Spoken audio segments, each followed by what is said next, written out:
Saudações a todos, eu sou o professor Charles Camilo e no vídeo de hoje de História do Brasil nós falaremos a respeito do governo José Sarney. Eu desejo a você boa aula e bons estudos. Bem, para começo de conversa é importante nós compreendermos o contexto histórico no qual está inserido o governo José Sarney. O governo José Sarney ele foi responsável por inaugurar uma nova fase na história da República Brasileira, conhecida como República Nova. E em anos de regime militar, José Sarney ele foi o nosso primeiro presidente civil. José Sarney ele era o vice-presidente de Tancredo Neves.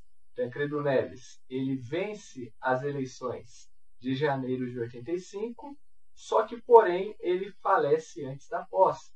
Ele vem a falecer no dia 21 de abril de 1985. Durante esse intervalo entre janeiro e abril, José Sarney ele já governava de forma interina, só que, após a morte de Tancredo, ele assume o governo de forma efetiva. Ainda em 85, ele aprova a emenda na qual previa eleições diretas para prefeitos, governadores e presidente da República. Uma das metas do governo José Sarney foi a elaboração de uma Assembleia Nacional Constituinte para que, então, fosse elaborada uma nova Constituição, a Constituição de 88. Uma das promessas do governo José Sarney era o controle da inflação. Tanto que, historicamente falando, praticamente o governo José Sarney foi responsável por herdar a herança maldita dos governos militares, inflação altíssima, o Brasil a fama de mal pagador no cenário externo, tanto que, do ponto de vista econômico, a inflação ela era altíssima. Em porcentagem, segundo relatos, 230% ao ano. E a dívida externa do Brasil nesse mesmo período era cerca de 100 bilhões de dólares. Do ponto de vista econômico, o José Sarney ele faz o quê? Ele convoca uma equipe de economistas lideradas por Dilson Funaro, o ministro da Fazenda, e eles criam o chamado Plano Cruzado. O Plano Cruzado ele previa a questão do congelamento dos salários e dos preços e a substituição da moeda cruzeiro pelo cruzado. O Plano Cruzado 2, que foi um fiasco. O Plano Bresser, de 1987, e o Plano Verão, de 1989. Os planos econômicos que surgiram para tentar solucionar esse problema, na verdade, eles foram apenas medidas paliativas, porque eles não solucionaram o problema de fato, digamos assim.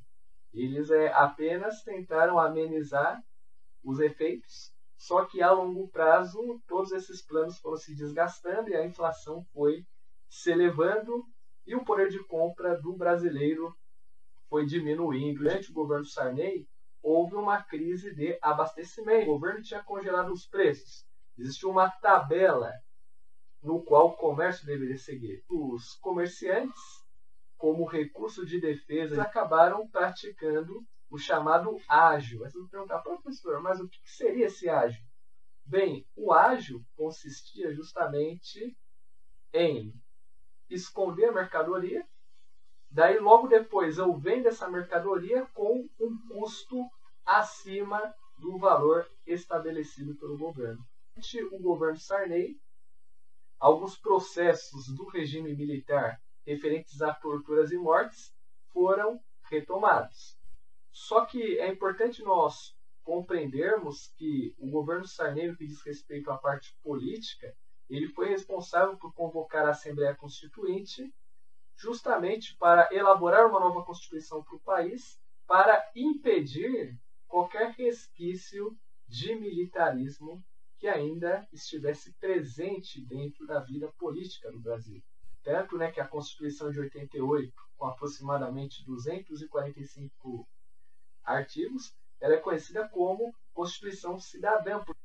No final do governo Sarney, em 89, ocorreram eleições diretas para a presidência da República. Essas eleições que nós tivemos, praticamente ela ficou ali polarizada em dois candidatos. Um candidato operário, Luiz Inácio Lula da Silva, do Partido dos Trabalhadores, e o Fernando Collor de Mello, do PRN. Como Collor ele tinha todo o aparato da mídia, facilmente ele venceu as eleições no ano de 1989, tornando-se o 32º presidente da República.